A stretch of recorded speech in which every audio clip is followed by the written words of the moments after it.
सभी भक्तों का स्वागत है श्रीमद् भागवतम के सत्र में। हम लोग 11वें स्कंद के 31वें अध्याय पढ़ रहे हैं। एक भक्त पूछ रहा था, प्रभु जी प्रथम स्कंद का 17वां अध्याय पे लेक्चर कहाँ है आपके? मैंने कहा वहां तो भी हम 15वां अध्याय तक पढ़े हैं।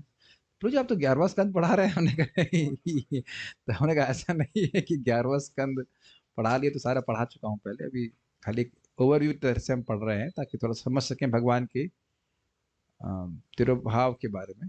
उसके बाद वहां पे बात कई बार बात आएगी तो समझ में आ जाएगा। तो इसका शीर्षक है भगवान श्री कृष्ण का अंतर ध्यान होना। आपने सुना था कि दारुक के सामने भगवान ने अपने रथ को ऊर्ध्वगामी दिखाया। वो वैकुंठ की तरफ जा रहा था, उनके शस्त्र ऊपर उठ गए थे और दारुक को क्या बोला? दारुक को द्वारका में जाकर भगवान के तिरुभाव का और अन्य वंशों के तिरुभाव का सूचना देनी थी। और सूचना देने के बाद क्या हुआ, बहुत अद्भुत बातें यहाँ पे आप सीखने वाले हैं। Let's stand. Official entrance are there. Yes please stand. श्रीशुक उवाच शुक उवाच अथ तत्रागमद् ब्रह्मा अथ तत्रागमद्ब्रह्मा भवान्या च समं भवः भवान्या च समं भवः महेन्द्र प्रमुखा देवा महेन्द्रप्रमुखा देवा मुनयः स प्रजेश्वराः। मुनयः स प्रजेश्वराः। श्री शुकदेव गोस्वामी ने कहा, तब शिव तथा उनकी प्रेयसी मुनियों, प्रजापतियों तथा इंद्रादि देवताओं सहित ब्रह्मा जी प्रभास आए। मतलब भगवान अब यहाँ पे हैं। वो जरा वाली घटना हो चुकी है, जाने के लिए भगवान उद्यत है। उस समय ये लोग आए। इस पर चक्रवर्ती पाद कुछ कह रहे हैं क्या? कह रहे हैं कि इस 31वें अध्याय में भगवान कृष्ण के तिरुभाव का वर्णन है। देवकी, वसुदेव, रुक्मणी और अन्यों का भी तिरुभाव का वर्णन है।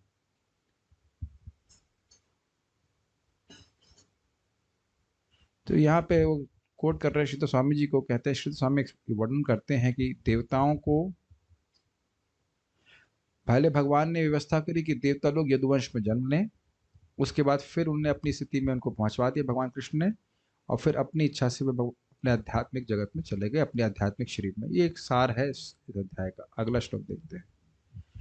पितरः सिद्ध गंधर्वा विद्याधर महोरगाः पितरः सिद्ध गंधर्वा विद्याधर महोरगाः चारणा यक्ष रक्षांसि किन्नराप्सरसो द्विजाः चारणा रक्ष रक्षांसि किन्नराप्सरसो द्विजाः दृष्टुकामा भगवतो निर्याणं परमोत्सुकाः दृष्टुकामा भगवतो निर्याणं परमोत्सुकाः गायन्तश्च गृणन्तश्च शौर्यः कर्माणि जन्म च। गायन्तश्च गृह्णन्तश्च शौर्यः कर्माणि जन्म च।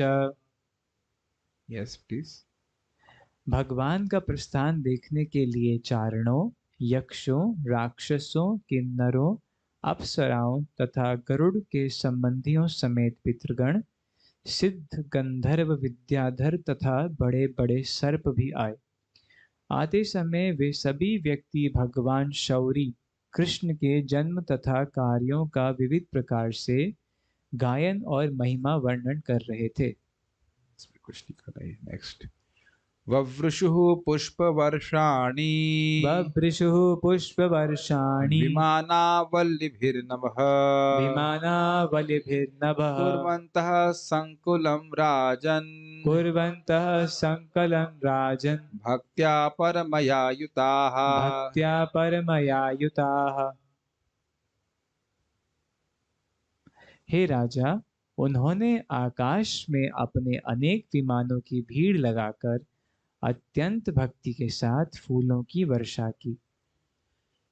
भगवान् पितामहं वीक्ष्य भगवान पितामहं वीक्ष्य विभूतिरात्मनो विभु विभूतिरात्मनो विभुः संयोज्यात्मनि चात्मानं संयोज्यात्मनि चात्मानं पद्मनेत्रे न्यमीलय। पद्मनेते न्यमीलयत्। अपने समक्ष ब्रह्मांड के पितामह ब्रह्मा जी को अन्य देवताओं के साथ देखकर, जो कि उनके निजी तथा शक्तिशाली अंग हैं, सर्वशक्तिमान अंश हैं। अंश है। अंश and अंग इज डिफरेंट। यस। सर्वशक्तिमान सर्वशक्तिमान सर्वशक्तिमान है तू। हाँ, सर्वशक्तिमान होना चाहिए। सर्वशक्तिमान प्रभु ने अपने मन को अपने भीतर स्थिर किया और अपने कमल नेत्र बंद कर तो लिए। आप समझ गया कि वो आंख अब बंद कर ली है। अब भगवान तिरोहित होने के लिए प्रस्तुत है। प्रस्तुत नहीं, उद्यत हो गए। उद्यत मतलब इज रेडी नाउ। ओके, कैसे भगवान हुए तिरोहित? लोकाभिरामं स्वतनुं लोकाभिरामां स्वतनुं धारणा ध्यान मंगलम धारणा ध्यान मंगलम योगधारणया ग्रेया योग धारणया ग्रेया दग्ध्वा धामा विशत्स्वकम्। दग्ध्वा धामा विशत्स्वकम्।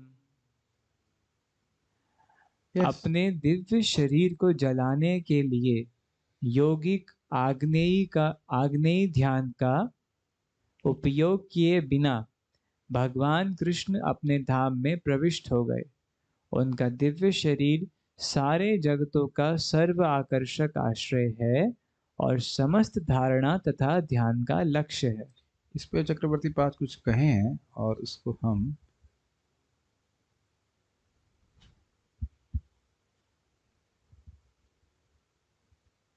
थोड़ी टीका किए हैं, तो उसको हम स्क्रीन शेयर करके अनुवाद करेंगे तो आप लोग की शायद सुविधा होगी। It can be shared here also. तो एक बात वो कह रहे हैं चक्रवर्ती पाद कि यह नहीं सोचना चाहिए कि भगवान हमारी तरह देह त्याग करके जगत से गए।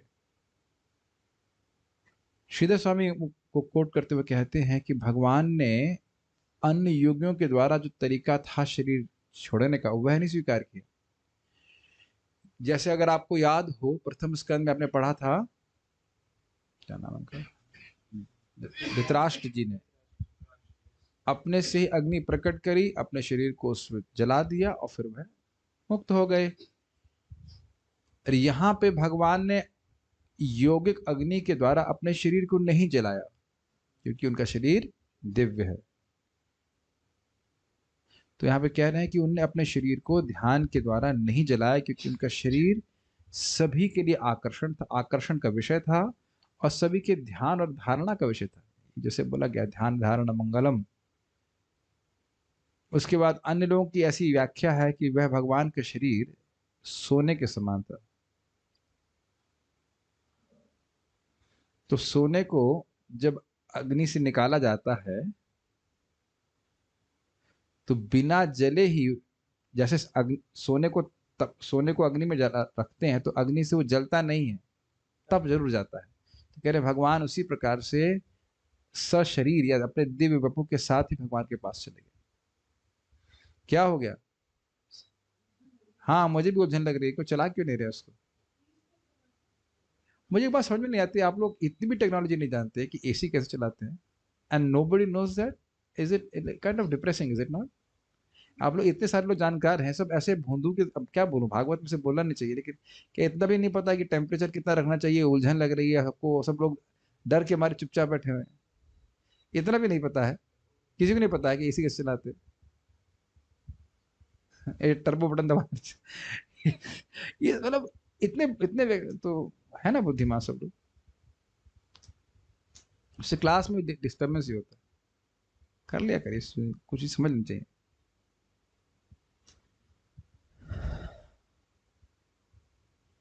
तो यहाँ पे अर्थ यह है कि भगवान ने, ये है जो लोग भगवान के दिव्य शरीर के संबंध में संदेह करते हैं, तो भगवान ने दिखाया कि मेरा शरीर जलाया नहीं जा सकता है। सशरीर भगवान, सशरीर अगर कहा जाए कि भगवान में और भगवान के शरीर में कोई भेद नहीं है, भगवान अपने धाम में चले गए। और उसके बाद यहाँ पे वह कुछ श्लोक कोट कर रहे हैं भगवान के विग्रह के संबंध में। 11 स्कंद 14वां अध्याय 37वां श्लोक। वहनी मध्य स्मरेद रूपम ममैतद ध्यान मंगलम समम प्रशांतम सुमुखम दीर्घ चारु चतुर्भुजम। भगवान कह रहे हैं यहाँ पे मेरे रूप को अग्नि में रखकर उसको ध्यान के सर्वश्रेष्ठ विषय के रूप में सोचना चाहिए, जिसमें बड़े सुंदर सुंदर अंग हैं और बहुत सुंदर दिखते हैं, और वो 4 हाथ से युक्त हैं। तो इससे समझना चाहिए कि भगवान का जो रूप था वह अग्नि के द्वारा जलाया नहीं जा सकता था, वो दिव्य स्वरूप है। ये चक्रवर्ती पाद ने कहा। स्पष्ट अर्थ है कि भगवान अपने दिव्य वपु के साथ आध्यात्मिक जगत चले गए। उनको ना तो उनको शरीर त्यागने की आवश्यकता नहीं थी। तो जो भगवान ने वो दिखाया कि मेरा जरा के द्वारा मृत्यु हो गई है और शरीर मैंने छोड़ा है, वो कौन सा शरीर था? वो माइक शरीर था, माया का भगवान ने प्रस्तुतिकरण किया था। दिवि दुन्दुभयो नेदुः दिवि दुन्दुभयो नेदुः पेतुः सुमनसश्चखा पेतुः सुमनसश्चखात् सत्यं धर्मो धृतिर्भूमेः सत्यं धर्मो धृतिर्भूमेः कीर्तिः श्रीश्चानुतं ययुः। कीर्तिश्रीश्चानुतं ययुः। यस। ज्यों ही भगवान श्री कृष्ण ने इस पृथ्वी को छोड़ा, त्यों ही सत्य, धर्म, धृति, कीर्ति तथा सौंदर्य उनके पीछे हो लिए। स्वर्ग में दुंदुभियां बजने लगी और आकाश से फूलों की वृष्टि होने लगी। अब बड़े रुचिकर बातें आने वाली हैं इसमें।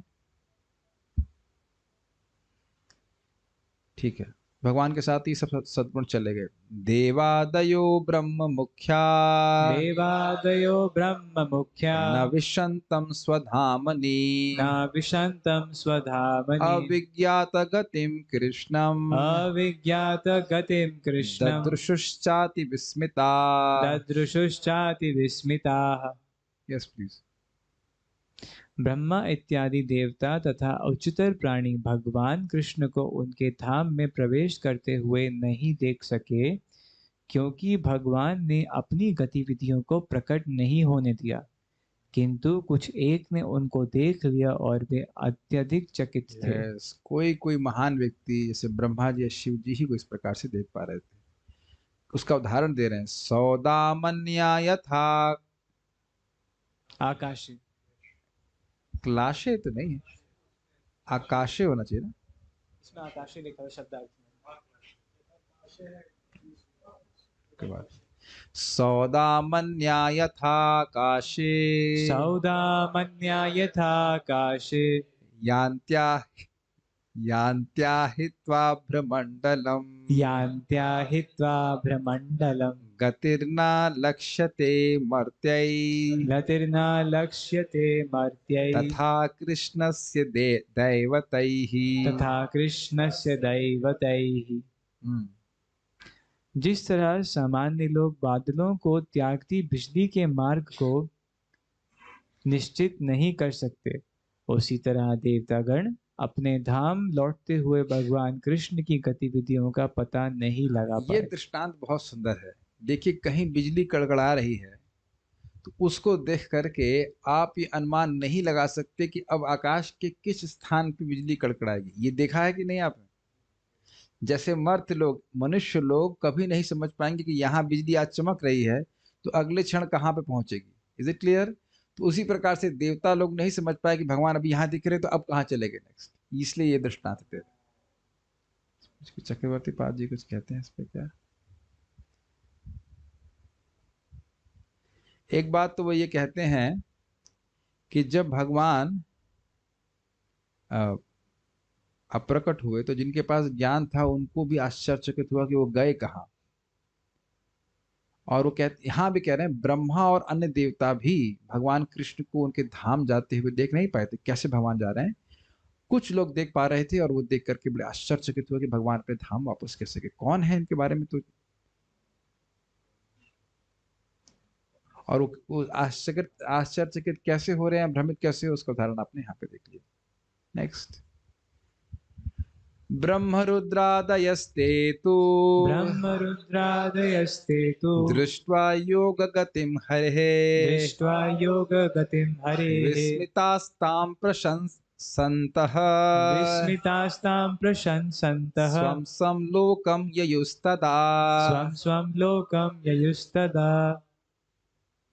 किंतु कुछ देवतागण, विशेष रूप से ब्रह्मा तथा शिव जी, यह निश्चित कर सके कि किस तरह भगवान की योग शक्ति कार्य कर रही है, और इस तरह वे चकित थे। सारे देवताओं ने भगवान की योग शक्ति की प्रशंसा की और तब वे अपने अपने लोक को लौट गए। तो इस डिस्कशन से समझ में आ रहा है कि ब्रह्मा जी समझ नहीं पा रहे हैं भगवान कैसे गए, लेकिन इतना समझ में आ रहा था कि भगवान की योग शक्ति के द्वारा भगवान ऐसा कर रहे हैं, और सभी ने भगवान की योग शक्ति का मतलब प्रशंसा करी। इतना बहुत आ जा रहा है। इससे पहले और कुछ यहाँ पे बोला जाए? हाँ, ये बहुत अच्छा, बहुत अच्छी बात बोल रहे हैं। इसको मैं शेयर करके बोलता हूँ, बहुत अमेजिंग है। अच्छी सुंदर टीका है, दरअसल ये देखिए, जो लोग अंग्रेजी पढ़ सकते हैं वो लोग देख सकते हैं, बाकी मैं बाकी लोग के लिए। तो यहाँ पे उदाहरण दिया गया किस प्रकार से भगवान की गति को लोग नहीं समझ पा रहे हैं। जैसे बिजली की गति को मनुष्य नहीं समझ पाते कि बिजली अब कहाँ कड़केगी, किस स्थान को प्राप्त होगी, तो उसी प्रकार से देवता लोग नहीं समझ पाए कि भगवान कृष्ण अब यहाँ पे पृथ्वी से जा रहे हैं, तो वो कहाँ जा रहे हैं। ये उदाहरण क्लियर है। लेकिन भगवान इन कह रहे हैं कि कुछ लोग देख पाए, तो कौन लोग देख पाए, तो कह रहे हैं कि भगवान के जो पार्षद थे वह देख पाए। ये श्रीधर स्वामी जी का मतलब ये इस पे टीका है। अब बड़ी रुचि का टीका कह रहे हैं, भगवान वैकुंठ से आए, कारण सागर से आए और क्षीर सागर से आए। मानते हैं भगवान कृष्ण जब आए तो भगवान के अन्य विष्णु स्वरूप उनके साथ में आए। समझ गए? तो भगवान वैकुंठ से आए। हमारे जूम के लोग तो बहुत परेशान लग रहे हैं। प्रिय सभी माता इज टू मच एंजाइटी, नहीं समझ में आ रहा है। कारण सागर से आए ना भगवान, जब भगवान कृष्ण आते हैं तो सारे विष्णु स्वरूप साथ में आते हैं कि नहीं आते हैं? तो उन उन पार्षदों ने देखा कि हमारे भगवान हमारे पास वापस आ रहे हैं। कितना समझ में आ रहा है, कितना विविल्डरिंग है। जो कारण सागर में जो भगवान के पार्षद हैं वो कह रहे हमारे पास आ रहे भगवान, जो क्षीर सागर के पार्षद हैं वो कह रहे हमारे पास आ रहे भगवान। जो वैकुंठ के पार्षद है हमारे भगवान वापस आ गए, खत्म। ये सब बात है। इसीलिए कह रहे कुछ लोग देख पाए। तो अब क्या कह रहे हैं देखिए, तो उनके भगवान के जो पार्षद थे वो हर हर विष्णु स्वरूप के पार्षद सोच रहे हैं मैं अपने भगवान को अपने धाम में लेके आ रहा हूं। लेकिन हर पार्षद दूसरे भगवान को नहीं लेके जा रहा है। साथ में जा रहे होंगे, इसमें क्या कठिनाई है? पार्षद साथ में जा रहे हैं, तो जो महाविष्णु है वो के पार्षद है, वो महाविष्णु के पार्षद साथ में जा रहे हैं। जो क्षीरोदकशा विष्णु के साथ में उनके संग जा रहे हैं, जो नारायण है उनके संग जा रहे हैं। लेकिन वो एक दूसरे को नहीं देख पा रहे हैं कि मैं नारायण के संग जा रहा हूं तो अन्य पार्षद क्षीरोदकशा विष्णु के संग जा रहे हैं। Beautiful explanation is it not? Each other could not see the other by the Lord's योग माया के प्रभाव से। इसीलिए ब्रह्मा जी सब चकित हो गए थे। इसका इसलिए भगवान अपने अपने धामों में गए, अपने अपने पार्षदों के संग, जो कि अत्यंत प्रसन्न थे। ये समझना होगा कि जब भगवान इस पृथ्वी पे अवतरित होते हैं तो उनके पार्षद, भगवान विष्णु के पार्षद भी उनके साथ यदुवंश में प्रकट हुए। ठीक है, जो जो विष्णु स्वरूप प्रकट हो रहे हैं उनके संग उनके पार्षद भी प्रकट हो रहे हैं।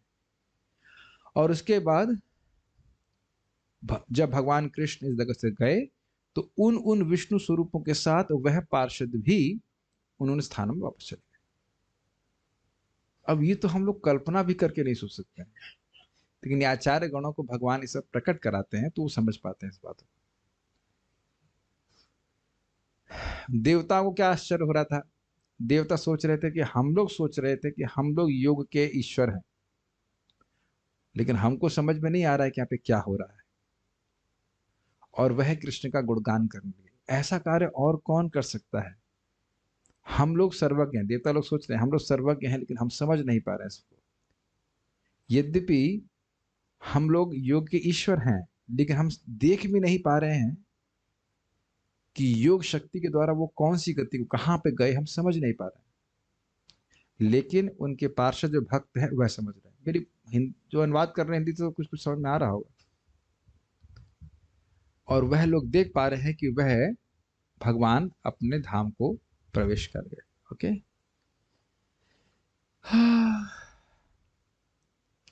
तो उम्मीद है कि हिंदी भाषी भक्तों को भी कुछ समझ में आ रहा होगा। कोई कठिनाई?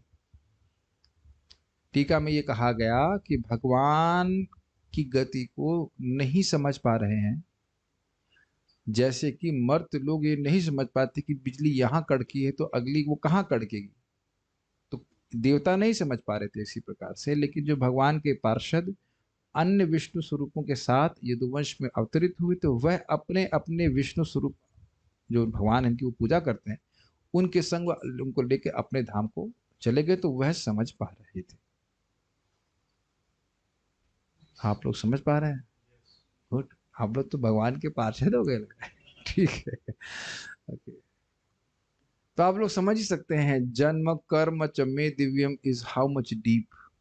समझ रहे हैं? हाँ, हम समझ रहे हैं भगवान, हाँ हाँ, तो सब समझ गए। लेकिन आप देख रहे हैं कि जैसे जैसे परतें खुलती जा रही हैं, तो आप देख रहे हैं कि पूरा जीवन भी कम पड़ेगा भगवान की इस जन्म और कर्म की दिव्यता को समझने के लिए। कभी सोचे नहीं था ना, सब नई नई बातें सुनने को मिल रही हैं। चलिए आगे पढ़ते हैं। राजन परस्य तनुभृज्जननाप्ययेहा राजन् परस्थितनुभृजनाप्ययेह माया विडम्बनमवेहि यथा नटस्य माया विडम्बनवेहि यथा नटस्य सृष्ट्वात्मनेदमनुविश्य विहृत्य चान्ते सृष्ट्वात्मनेदमनुविश्य विहृत्य चान्ते संहृत्य चात्ममहिनो परतः स आस्ते। संहृत्य चात्ममहिनो परतः स आस्ते। पढ़िए। हे राजा, तुम जान लो कि भगवान का प्राकट्य तथा उनका अंतर्धान होना, जो देवधारी कहाँ से? देहधारी बद्ध जीवों के ही सदृश होते हैं, वास्तव में उनकी माया शक्ति द्वारा अभिनीत खेल है, जैसा कि कोई अभिनेता करता है। वे इस ब्रह्मांड की सृष्टि करके उसमें प्रवेश करते हैं, कुछ काल तक उसके भीतर खिलवाड़ करते हैं और अंत में समेट लेते हैं। तब भगवान विराट जगत के सारे कार्यों को बंद करके अपनी दिव्य महिमा में स्थित रहते जाते हैं।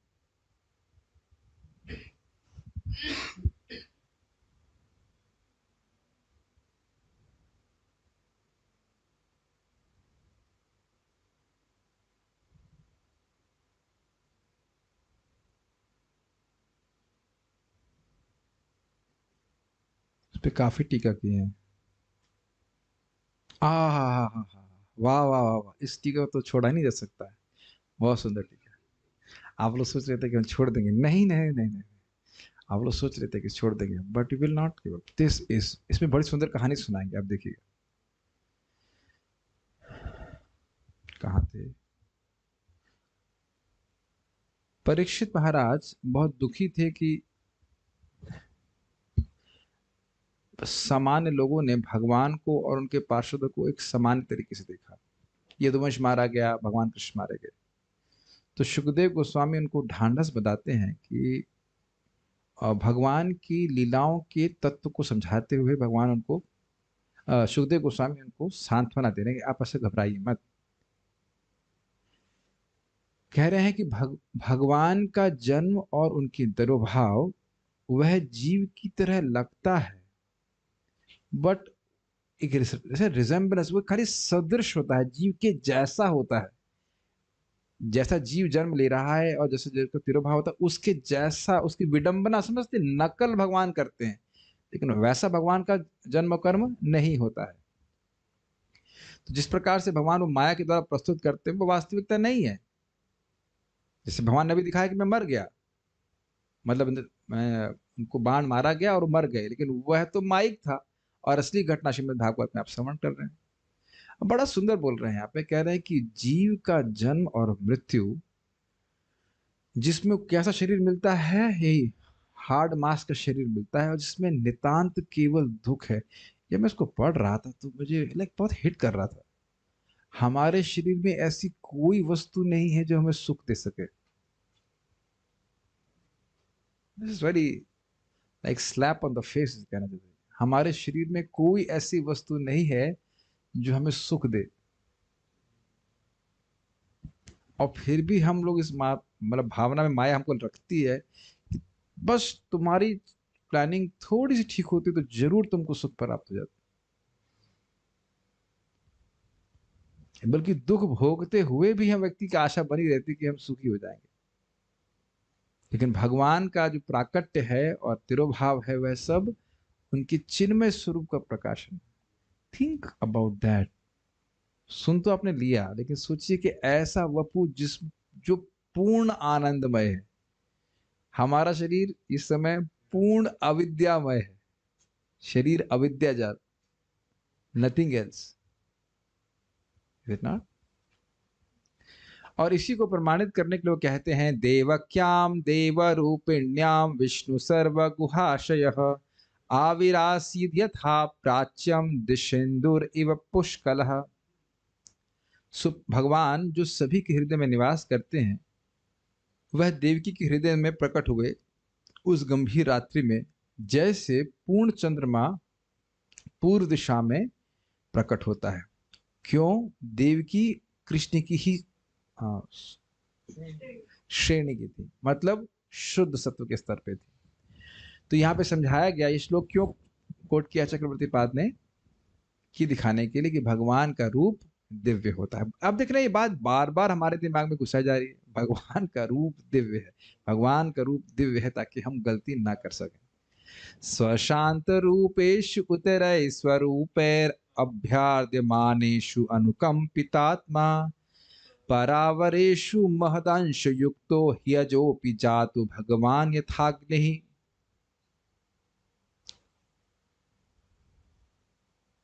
क्या बोल रहे हैं? हाँ, तो कह रहे हैं कि वह भगवान अपने मन में दया का अनुभव करते हैं। कब?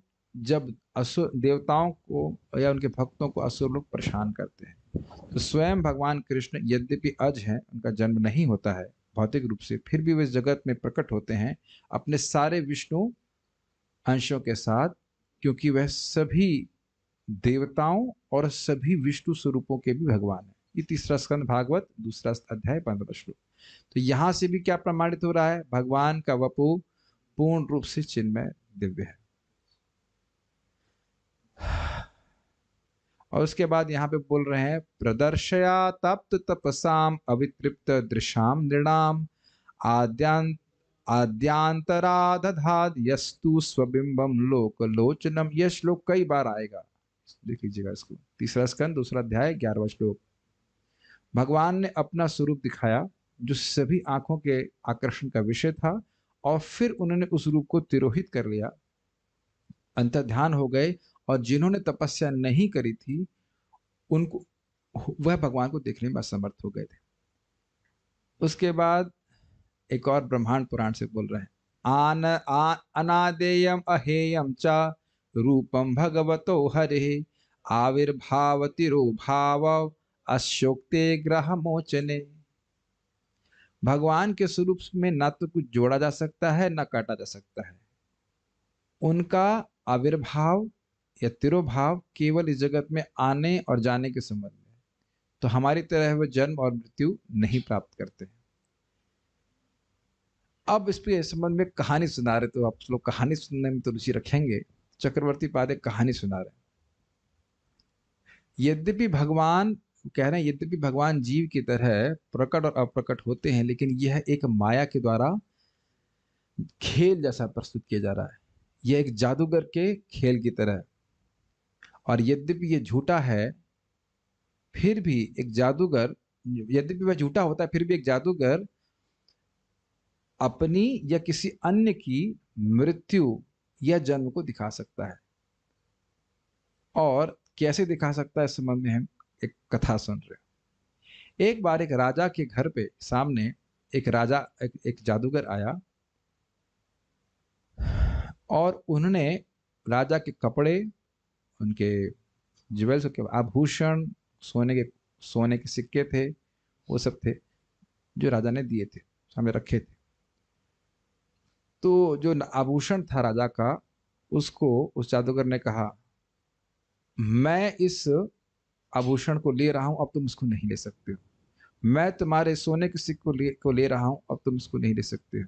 मैं तुम्हारे 7,000 घोड़ों को ले रहा हूं, तुम इसको नहीं ले सकते हो। इस प्रकार से जादू करने लगा। और उसके बाद उस जादूगर ने आप समझ पा रहे होंगे, उसको मैप करते चलेगा कृष्ण की लीला में। और उसके बाद उस जादूगर ने एक माया रची, जिसमें देखा वो उस राजा को लगा कि उसके बेटे, उसके पौत्र, उसके भाई और बाकी सब परिवार के लोग आपस में युद्ध कर रहे हैं, और सब प्राय सब लोग मर गए हैं एक भयानक लड़ाई से। कहानी समझ में आ रही है ना? ठीक है। ये सारी चीजें राजा अपने सामने होते हुए देखता है, और वो अपनी महान सभा में बैठा रहता है, देख रहा है कि क्या हो रहा है, उसकी आंखों के सामने हो रहा है। फिर वो जादूगर कहता है, हे राजा, मैं और जीना नहीं चाहता। जिस प्रकार से मैंने जादू की शिक्षा प्राप्त करी थी, उसी प्रकार से गुरु की कृपा से मैंने योगिक ध्यान की विद्या भी सीखी है। और जब कोई व्यक्ति अपना शरीर त्यागे तो अच्छा है कि वह ध्यान करते हुए एक पवित्र स्थान में त्यागे। मैं आपके सामने ही शरीर त्यागूंगा, क्योंकि आप तो स्वयं एक तीर्थ है। इस तरह जादू बोला आप स्वयं एक तीर्थ है, आपके सामने मैं शरीर छोड़ दूंगा। समझ में आ रही कहानी? जादू तो मैं जान ही रहा हूं, अब मैं शरीर भी छोड़ दूंगा, अब नहीं हो सकता है। तो आप क्या देख रहे हैं? वो दूसरों की मृत्यु को दिखाया, अब वो अपनी मृत्यु को दिखा रहा है। भगवान की लीला पे मैपिंग हो रही है कि नहीं लगातार? आप लोग केवल कथा मत सुनिए, कथा को सर मैप करते हुए चलिए। तो इस प्रकार से कहते हुए जो जादूगर था वह स्वस्तिक आसन, जैसे आप लोग बैठे हुए उसको स्वस्तिक आसन कहते हैं। स्वस्तिक आसन मीन्स आलती पालथी कहते हैं, उसमें बैठ गया, प्राणायाम प्रत्याहार धारणा ध्यान समाधि करने लगा शांति से। और उसके बाद एक अग्नि प्रकट हुई उसके शरीर से, जिसने उसके शरीर को खाक कर दिया। और उसके बाद उसकी पत्नी यानी जादूगर की पत्नियां बहुत दुखी होकर के उसी अग्नि में प्रवेश कर गई। ये सब अभी देख होने वाला है, इसलिए कहानी सुना रहे हैं चक्रवर्ती पाल। 3-4 दिन के बाद जब वह जो जादूगर अपने स्थान पे आ गया, तो वह राजा को एक पत्र लिखता है, हे राजा, अदृश्य रूप से मैंने तुम्हारे सारे बच्चे, तुम्हारे क्या कहते हैं पौत्र और बच्चों को ले लिया था, वो सब अब स्वस्थ अवस्था में है। क्या मैपिंग होगी बताइए? यदुवंश सब अपना द्वारका में है, और स्वर्ग वाले जो भाग थे वो देवता में चले गए।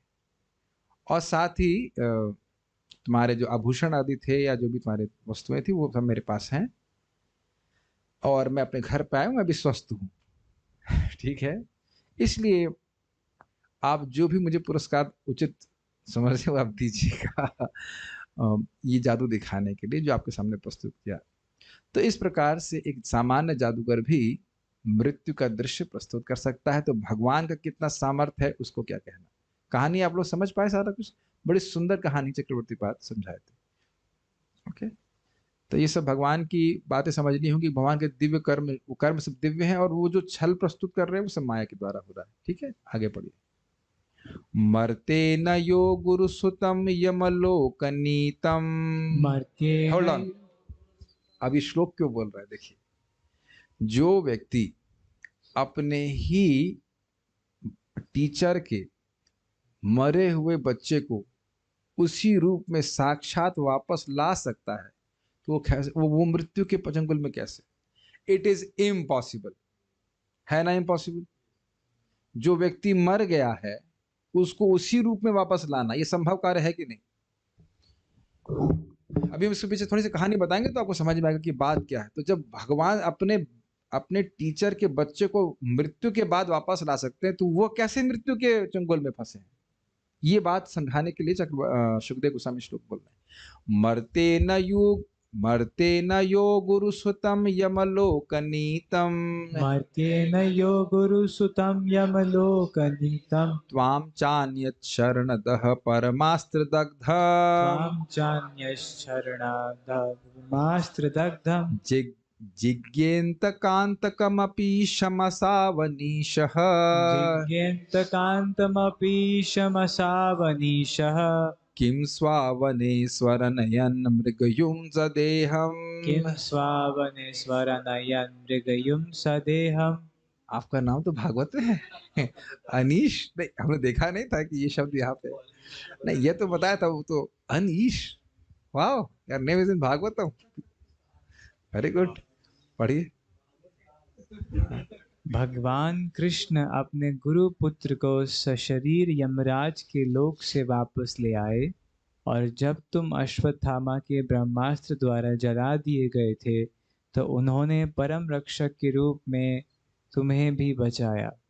उन्होंने मृत्यु के दूतों को भी मृत्यु देने वाले शिवजी को युद्ध में परास्त किया, और जरा शिकारी को उसके मानव शरीर में वैकुंठ भेज दिया। क्या कभी ऐसा पुरुष अपनी रक्षा करने में असमर्थ हो सकता है? 4 उदाहरण दे रहे हैं, 4 कारण दे रहे हैं जिससे व्यक्ति को विश्वास होना चाहिए कि भगवान पर मृत्यु कभी हावी नहीं हो सकती। पहला क्या है? आप जानते हो कि शायद नहीं भी जानते होंगे, अवंतीपुर, उज्जैन, उज्जैन में भगवान की पढ़ाई लिखाई हुई थी, उनको ज्ञान दिया गया था। जिन भगवान ने ब्रह्मा जी को ज्ञान दिया तो उनको पढ़ाई, एजुकेशन बहुत जरूरी एजुकेशन करवा रहे थे वहाँ पे। तो 64 दिन में भगवान ने सारी विद्या सीख ली, जो जो विद्या के स्रोत वही हैं, लेकिन उन्होंने सीख लिया। और उसके बाद गुरु जी को गुरु दक्षिणा के लिए उपस्थित हुए, तो उन्होंने कहा कि वो जान रही तो भगवान है, तो उनसे ऐसी दक्षिणा मांगी जाए जो बिल्कुल असंभव हो। तो उनके बेटे को, अर्थात सांदीपनि मुनि के बेटे को, वो मतलब ही वॉज लॉस्ट बेसिकली, वो कहाँ चले गए कुछ पता नहीं चला था, तो उसको वापस लाने के लिए बोले। उनका शरीर भी नहीं प्राप्त हुआ था संदीपनि मुनि को, ध्यान रखिएगा। तो बात ये हुई कि वो गुरु माता ने बोला था, लेकिन शरीर नहीं मालूम मिला था बच्चे का। तो उनका लड़का गया था समुद्र के पास। अब मुझे ये समझ में नहीं था कि उज्जैन से तो काफी दूर है समुद्र, है ना? डजंट मेक सेंस, है ना? पता नहीं क्यों गया था, उसको क्या मतलब, हाँ, उसका उस समय पास रहा होगा, ठीक। प्रभु जी वहां पे नहीं, प्रभु जी वहां नारियल पानी बेचते थे उनको याद he was the past time, he give the नारियल पानी टू कृष्णा ठीक है। तो जो भी कारण, हम उसका रहस्य नहीं जानते ऐसा क्यों हुआ, लेकिन वो गए और वहां पे एक राक्षस था, क्या नाम था उसका? पांचजन्य, पांचजन्य नाम का राक्षस था। वो उनको खा गया शंख के रूप में, तो वो खा गया। तो खा गया मतलब खा गया, डाइजेस्ट कर दिया, शरीर तो समाप्त। तो अब भगवान गए तो उस राक्षस को मारा, तो पता वहां उनको लड़का नहीं मिला। तो फिर बाद में मालूम चला यमराज में के पास था वो लड़का। तो फिर यमलोक से भगवान उसको लेके आए, तो शरीर तो समाप्त हो गया था, लेकिन फिर भी भगवान उसी रूप में लेके आए। तो ये एक अद्भुत कार्य है कि नहीं? Next to not next to, it is impossible, लेके आए। दूसरा, ये ब्रह्मास्त्र से मार ही दिए गए थे। फिर इनको परीक्षित महाराज, ये तो आपके लिए दृष्ट है, अगर कोई परीक्षित महाराज के आप तो मर ही गए थे, फिर आपको भगवान ने जिंदा कर दिया। फिर उसके बाद तीसरा क्या है? शिव जी को बाणासुर के युद्ध में हरा दिया था। शिव जी महाकाल है, शिव जी से यमराज भी डरते हैं, शिव जी को भगवान ने हरा दिया था। और उसके बाद चौथा क्या है? जरा शिकारी ने को वैकुंठ में भेज दिया, जो उनके पांव में बाण मारा उसको वैकुंठ भेज दिया। तो आप समझ रहे हैं कि भगवान कितने समर्थ है। सर्व समर्थ भगवान कैसे अपनी रक्षा करने में समर्थ हो सकते हैं। तो ये सब बातें क्यों बताई जा रही हैं? ताकि परीक्षित महाराज का दुख निवृत्त हो जाए। वो सोच रहे थे कि अन्य लोग भगवान को नीचा समझेंगे, कम समझेंगे। चक्रवर्ती पाद कुछ कहना है क्या इसके ऊपर?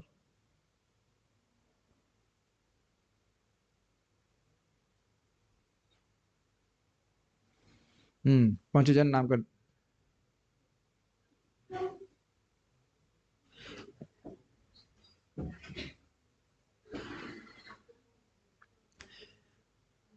एक और बात कह रहे हैं,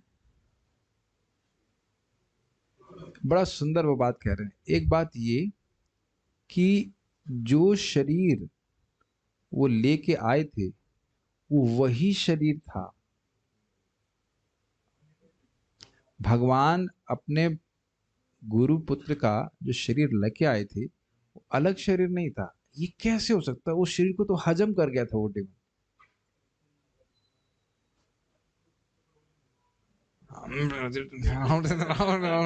मृत्यु कैसे किए भगवान? वही शरीर प्रस्तुत कर दिए, वो अलग शरीर नहीं था। ये एक अद्भुत कार्य किए। दूसरा चीज कह रहे हैं कि तुम्हारी 2 प्रकार के ब्रह्मास्त्र से रक्षा करी। एक ब्रह्मास्त्र जो अश्वत्थामा ने चलाया था, और दूसरा ब्रह्मास्त्र ये जो शमिक ऋषि का क्या नाम था उसके लड़के का, श्रृंगी ने चलाया था, उससे भी भगवान ने रक्षा की। आप कहेंगे कहाँ रक्षा किया, लेकिन आप जब आगे पढ़ेंगे 12वें स्कंद हम लोग पहुंचने ही वाले हैं। नहीं नहीं नहीं, आप जानते हैं कि नहीं शुरू करेंगे, नहीं नहीं, लेकिन वो सर्प आया, लेकिन उससे पहले ही वो शरीर छोड़ चुके, तो वहां पे भगवान रक्षा की। तो ये सब बातें हैं, ठीक है। तो समझना चाहिए कि भगवान के पास सामर्थ्य था यदु को बचाने। कुछ पूछना चाहते? यस। मैंने पढ़ा था, तक्षक जब आया बास्केट में छुप के उनके सामने प्रकट हुआ, उन्होंने डसा, उनके भीषण लपट निकली और वो परीक्षित महाराज भगवत धाम चले गए। तो उससे पहले उससे कब? पहले ही वो पहले छोड़ चुके थे, आप भागवत पढ़िएगा उसमें। अच्छा। बस वो खाली शरीर को जलाया, परीक्षित महाराज तो पहले शरीर छोड़ चुके थे, ठीक है। और वैसे देखा जाए तो सबसे बड़ा प्रोटेक्शन भगवान के था कि श्रीमद् भागवतम सुनवाई, ठीक है। तथापि शेष स्थिति संभवाप्यशु तथापि अशेष स्थिति संभवाप्यशु अनन्य हेतुर्यदशेष शक्ति धृक् अनन्य हेतु यदा शेष शक्ति धृक् नैच्छत् प्रणेतुं वपुरव अत्र शेषितम् नैच्छत् प्रणेतुमपुरत्र शेषितम् मर्तेन किं स्वस्थ गतिं प्रदर्शयन् मर्त्येन किं स्वस्थ गतिं प्रदर्शयन्। असीम शक्तियों के स्वामी भगवान कृष्ण असंख्य जीवों की उत्पत्ति, पालन तथा संहार के एकमात्र कारण होते हुए भी इस जगत में अपने शरीर को अब और अधिक नहीं रखना चाहते थे। इस तरह उन्होंने आत्मस्थ लोगों को गंतव्य दिखलाया और यह प्रदर्शित किया कि इस मर्त्य जगत का अपना कोई अपना मूल्य नहीं नहीं, है। तो यहाँ बता रहे हैं कि भगवान क्यों चले गए। टीका दी गई उसमें।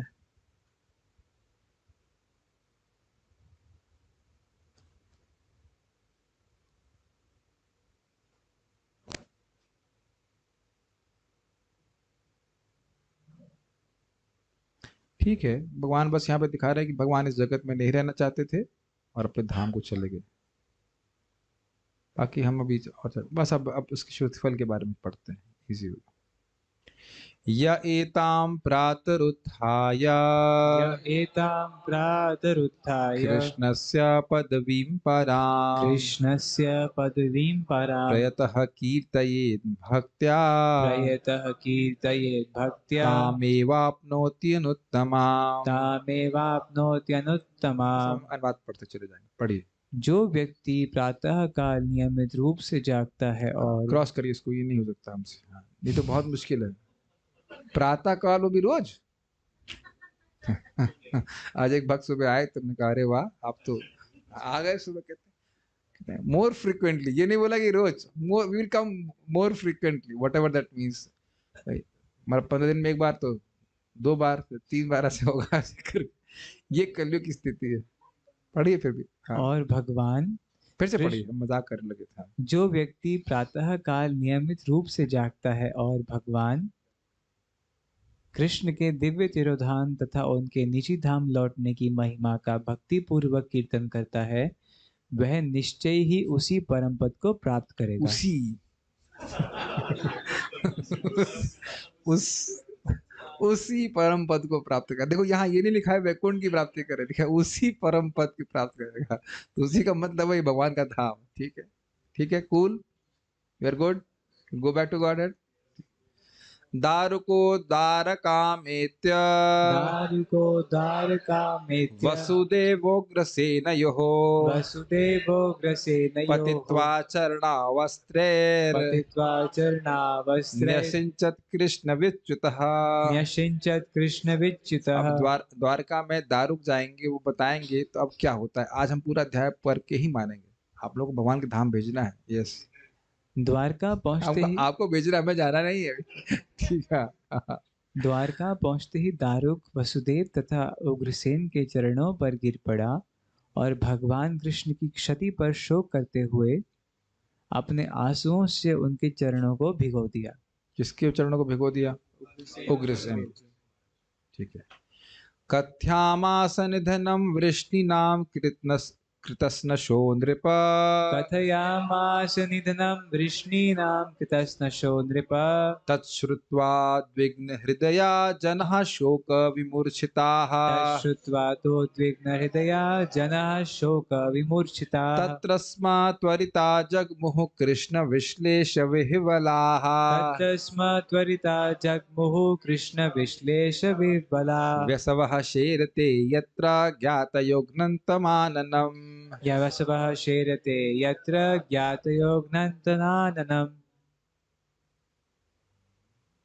दारुक ने वृष्णियों के पूर्ण विनाश का वृत्तांत कह सुनाया, और हे परीक्षित, यह सुनकर लोग अपने हृदयों में अतीव किंग कर्तव्य विमूढ़ और शोक से स्तंभित हो गए। वे कृष्ण के विछोह से विह्वल अपना सर पीटते उस स्थान के लिए जल्दी जाने लगे जहां उनके संबंधी मृत पड़े थे। कहाँ? प्रभास। इसमें अब ये समझना बहुत जरूरी है कि अब उग्रसेन आदि सब लोग प्रभास की तरफ जा रहे हैं, लेकिन ये जो लोग जा रहे हैं ये लोग नित्य पार्षद नहीं हैं। ये समझना जरूरी है। ये जो रह गए थे उनके भी अंश इधर जा रहे हैं। समझ में आ रहा है? ठीक है। The portions of the eternal associates, तो कह रहे हैं कि जिस प्रकार से प्रद्युम्न, अनिरुद्ध और अन्यों के अंश देवता के अंश प्रभास गए थे, उसी तरह देवकी, रोहिणी और अन्य शाश्वत पार्षदों के अंश प्रभास गए। इस सूचना को जो दारुक लिख के आए थे सुन करके समझ में आ रहा है? नहीं आ रहा है? कोई बात नहीं, आपके लिए श्रवण सत्र, कोई दिक्कत नहीं। और देवकी और जो अन्य शाश्वत पार्षद हैं, उनके जो मुख्य पार्षद है वह द्वारका में ही रहे, अन्य लोग नहीं देख पाए। आपने यह भी तो सुना था कि देवताओं की पत्नियों को भी भगवान ने आज्ञा दी थी कि वह भी यदुकुल में जन्म लें। समझ रहे हैं बात? तो जो देवताओं मतलब देवताओं की स्त्रियां हैं वह भी उस अंश रूप में अन्य यदुकुल की स्त्रियों में विद्यमान है। ये यहाँ पे समझना होगा। फिर से रिपीट कर रहा हूं, जैसे प्रद्युम्न, अनिरुद्ध इत्यादि देवताओं के अंश प्रभास गए थे, वास्तविक यदुवंश नहीं गए थे और वह अप्रकट हो गए थे यह द्वारका में ही, उसी प्रकार से जिनको आप जाता हुआ देख रहे हो प्रभास में, वह कौन है? देवताओं के अंश है। जैसे यहाँ पे आप देखेंगे देवकी, रोहिणी इत्यादि, लेकिन वो नित्य पार्षद नहीं है। We are good? ठीक, this is a new formula, go ahead. क्योंकि जब मैं उसको पढ़ रहा था तो मैं पहले जब मैंने खाली अनुवाद पढ़ा तो मैं थोड़ा भ्रमित हो गया कि कौन मरा। कौन मरा, कौन देवकी मरी कि नहीं मरी। तो बाद में क्लियर हो रहा है कि वो देवताओं वाला अंश था। देवकी रोहिणी चैव देवकी रोहिणी चैव वसुदेवस्तथा सुतौ वसुदेवस्तथा सुतौ कृष्ण रामा अपश्यन्तः कृष्ण रामावपश्यन्तः शोकार्ता विजहु स्मृतिम। शोकार्ता विजहु स्मृतिम्। उम्मीद है कि आप वो कथा याद रख रहे हैं। जादूगर ने यह भी दिखाया कि वह भी मर गया और अब उसकी पत्नियां भी अग्नि में प्रवेश करेंगी इत्यादि इत्यादि। तो उसी तरह से आपको ग्रहण करना होगा। पढ़िए आगे। जब देवकी, रोहिणी तथा वसुदेव ने अपने कृष्ण तथा बलराम पुत्रों को नहीं पाया तो वे शोक से अचेत हो गए। मतलब उनको जीवित नहीं पाया, इस पे कुछ कहना चाहते हैं क्या? नहीं। नेक्स्ट। प्राणांश्च विजहुस्तत्र प्राणांश्च विदहुश्चत्र भगवद विरहातुराः भगवद्विरह आतुराः उपगुह्य पतिंस्तात उपगुह्य पतिंस्तात चिताम् आरुरुह स्त्रियः। चिताम् आरुरुः स्त्रियः। भगवान के वियोग से आतुर उनके माता पिता ने उसी स्थान पर अपने प्राण त्याग दिए। वसुदेव और देवकी, रोहिणी सब। हे परीक्षित, तब यादवों की पत्नियां अपने अपने मृत पतियों का आलिंगन करके चिताओं पर चढ़ गईं। तो न सिर्फ यदुवंश का नाश हुआ उनकी पत्नियों का भी नाश। कुछ नहीं कर पाया आपके भगवान। कैसे भगवान की पूजा करते हो? यही बात जो माइक लोग हैं उनको कन्विंस करने के लिए, हाँ आप सही कह रहे हैं, भगवान ऐसा राम पत्न्यश्च तद्देहम रामपत्न्यश्च तद्देहम् उपगुह्याग्निम आविशन उपगुह्याग्निमाविशन् वसुदेव पत्न्यस्तद्गात्रम वसुदेवपत्न्यस्तद्गात्रम् प्रद्युम्नादीन हरे स्नुषाः प्रद्युम्नादीन् हरेः स्नुषाः कृष्ण पत्नयो विशन अग्निम कृष्णपत्न्यो विशन्नग्निम् रुक्मण्याद्यास्तदात्मिकाः। रुक्मण्याद्यास्तदात्मिकाः। बलराम जी की पत्नियां भी अग्नि में प्रविष्ट हुई और उनके शरीर का आलिंगन किया। इसी तो बलराम जी का शरीर भी तो होगा वहां पे। समझ में आ रहा है? माइक शरीर, यस, पढ़िए। इसी तरह वसुदेव की पत्नियां उनकी चिता में प्रविष्ट हुई और उनके शरीर को चूमा। हरि की पतोहुएं पतुआ मतलब होता है पौत्र की पत्नी, पोते की पत्नी होती है। और आपके जो बोलते हैं तो उससे क्या होता है? पतुहुए प्रद्युम्न आदि अपने, प्रद्युम्न तो बेटा हुआ, तो ठीक है, पतुहुए होंगे, तो बेटा ही होगा, बहू होता है। ठीक है ठीक है ठीक है, हाँ तो प्रभु ये हिंदी को नहीं आता। ओके, हरि की बहुएं प्रद्युम्न आदि अपने पतियों की चिताओं में प्रविष्ट हुई। रुक्मिणी तथा भगवान कृष्ण की अन्य पत्नियां जिनके हृदय उन्हीं में पूर्णतः लीन थे, उनकी चिता में प्रविष्ट हुई। किसकी चिता में प्रविष्ट हुई? रुक्मिणी के रेस्पेक्टिव है। दिमाग में दही भर गया। अरे भाई, रुक्मिणी कृष्ण की चिता, तो कृष्ण की चिता में प्रवेश कर। अब देख सकते हो भगवान कितना योग और कितनी माया दिखा रहे हैं। जबकि अभी आप सुन चुके भगवान ऐसे चले गए, देवता को समझे, देवता को समझ में नहीं आ रहा, तो यहाँ के बूंदों को समझ में आएगा क्या? बताइए, वीडियो बनाएंगे उसके ऊपर। अर्जुना प्रेयसः सख्यु अर्जुनः प्रेयसः सख्युः कृष्णस्य विहरातुरः कृष्णस्य विरहातुरः आत्मानं सान्त्वयामास आत्मानं सान्त्वयामास कृष्णगीतः सदुक्तिभिः। कृष्णगीतः सदुक्तिभिः। अर्जुन अपने सर्वप्रिय मित्र भगवान कृष्ण के विछोह से अत्यधिक दुखी हुए, किंतु उन्होंने भगवान के उन दिव्य शब्दों को स्मरण करके, जिन्हें उन्होंने उनसे गीत रूप में गाया था, अपने को सांत्वना दी। ये हम लोग प्रथम स्कंद में भी सुन रहे थे, और यहाँ भी देख रहे हैं कि अर्जुन भी इस समय भ्रमित हो रहे हैं कि भगवान चले गए, सब उनका नष्ट हो गया, और ये भगवान की इच्छा से हो रहा था। बंधुनाम नष्ट गोत्राणाम बंधुनां नष्ट गोत्राणाम अर्जुनः सांपरायिकम् अर्जुनः सांपरायिकम् हतानां कारयामास हतानां कारयामास यथावद् अनुपूर्वशः। यथावत् अनुपूर्वशः।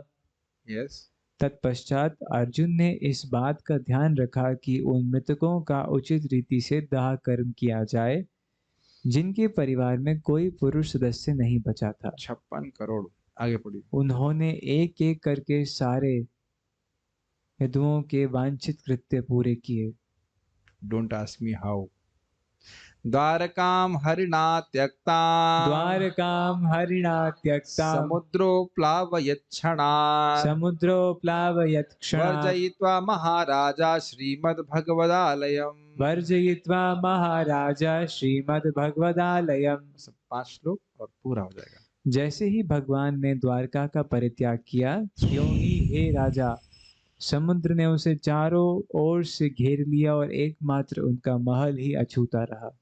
नित्यं सन्निहितस्तत्र भगवान् मधुसूदनः नित्यं सन्निहितस्तत्र भगवान् मधुसूदनः स्मृत्याशेषाशुभं हरं सर्वमङ्गलमङ्गलम्। स्मृत्याशेषाशुभं हरं सर्वमङ्गलमङ्गलम्।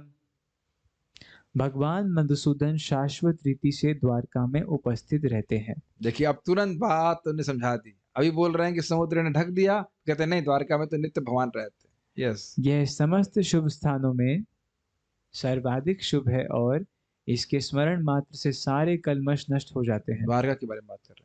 स्त्री बाल वृद्धानादाय श्री बाल वृद्धानादाय अत शेषान् धनञ्जयः अतः शेषान् धनञ्जयः इंद्रप्रस्थं समावेश्य इंद्रप्रस्थं समावेश्य वज्रं तत्राभ्यषेचय। वज्रं तत्राभ्यषेचयत्। अर्जुन निधिवंश की बची हुई स्त्रियों, बच्चों तथा बूढ़ों को इंद्रप्रस्थ ले आए, जहां उन्होंने अनिरुद्ध के पुत्र वज्र को यदुओं के शासक के रूप में प्रतिष्ठापित किया। मतलब इधर ये इंद्रप्रस्थ अनिरुद्ध के पुत्र, नहीं वज्र को तो मथुरा में स्थापित किया था, इंद्रप्रस्थ कैसे हो गया? तो इंद्रप्रस्थ में ला करके फिर इधर स्टैब्लिश किया होगा। हम तो ये सुना कि वज्र को तो मथुरा का राजा बनाया था। जो भी है वो सीट हो सकता है, स्पेस कुछ होता, स्पेस दे दिए हो साथ में। श्रुत्वा सुहृदवधम ये बात आप कहेंगे कि हम तो ये भी सुने हैं कि अर्जुन के संग कुछ रानियां भी गई थी, तो स्पष्ट है कि रुक्मणी आदि रानी नहीं थी उसमें से, अन्य रानियां जो थी वो गई थी। श्रुत्वा सुहृदवधम राजन श्रुत्वा सुहृद्वधं राजन् अर्जुनाते पितामहा अर्जुनाते पितामहः त्वां तु वंशधरं कृत्वा त्वां तु वंशधरं कृत्वा जगमुः सर्वे महापथम्। जगमुः सर्वे महापथम्। हे राजा, अर्जुन से अपने मित्र की मृत्यु सुनकर आपके बाबा लोगों ने आपको वंश के धारक के रूप में स्थापित कर दिया और इस जगत से अपने प्रयाण की तैयारी के लिए चल ये पड़े। अच्छा श्लोक है कि कल से हम लोग अब इसी के बारे में सुनेंगे। यानी युधिष्ठिर महाराज और अन्य उनके जो पितामह थे वह सब अब भगवान कृष्ण का तिरुभाव सुन करके जगत को छोड़ दिए थे, उसको कल से सुनने वाले हैं। या एतद् देवदेवस्य विष्णुः कर्माणि जन्म च य एतद् देवस्य विष्णोः कर्माणि जन्म च कीर्तयेत् श्रद्धया मर्त्यः सर्वपापैः प्रमुच्यते। कीर्तये श्रद्धया मर्त्यः सर्वपापैः प्रमुच्यते। तो आप लोग मरने की बातें सुन करके दुखी नहीं हो तो स्तुतिफल सुना जा रहा है, प्लीज सुनिए। जो व्यक्ति देवताओं के देवता विष्णु की इन विविध लीलाओं तथा अवतारों की महिमाओं का श्रद्धा पूर्वक कीर्तन करता है, वह सारे पापों से मोक्ष प्राप्त करता है। वाह, तो ये आप समझ सकते हैं पूरा दिव्य है। ठीक है। इत्थम हरेर भगवतो ठीक है। इत्थम हरेर भगवतो रुचिरावतारा इत्थं हरेर्भगवतो रुचिरावतार वीर्याणि बालचरितानि च शन्तमानि वीर्याणि बालचरितानि च शन्तमानि अन्यत्र चेह च श्रुतानि गृणन् मनुष्यो अन्यत्र चेह च श्रुतानि गृह्णन् मनुष्यो भक्तिं परां परमहंस गतौ लभेत। भक्तिं परां परमहंस गतौ लभेत। मैं पढ़ता हूँ। भगवान श्री कृष्ण के सर्व आकर्षक अवतारों के सर्व मंगल पराक्रम तथा उनके द्वारा बाल्यकाल में की गई लीलाएं इस श्रीमद् भागवत तथा अन्य शास्त्र में वर्णित है। जो कोई उनकी लीलाओं के इन वर्णनों का स्पष्ट कीर्तन करता है उसे उन भगवान की दिव्य प्रेम भक्ति प्राप्त होगी जो समस्त सिद्ध मुनियों के गंतव्य हैं। हरि बोल।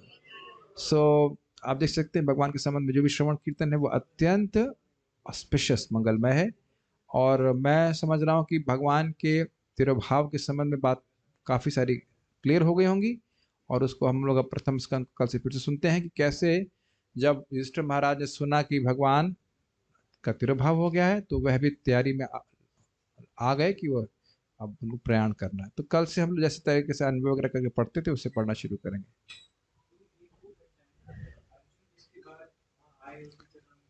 किनके? अर्जुन के? हाँ, ये बाद वाली नहीं, उससे पहले वाली घटना है।